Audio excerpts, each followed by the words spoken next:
तुम्हाला कोणत्या पुड्याचं व्यसन नाही, कोणत्या दारूचं व्यसन नाही, तुम्ही कसलंच व्यसन करणार चाल्या हाय का तुम्हाला कोणतं व्यसन?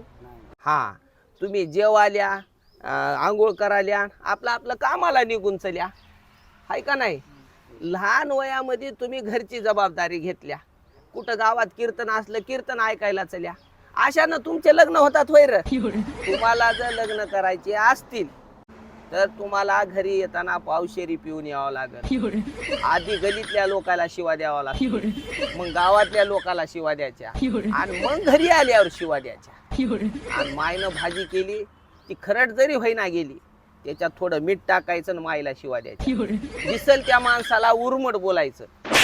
जर तुमचा त्रास गलीतल्या लोकायला गावातल्या लोकायला झाला तर लोक काय म्हणतात, अरे पोरग बिघडलंय, आता ह्याचं लग्न करावं लागतंय, तेव्हा तुमचं लग्न होतंय.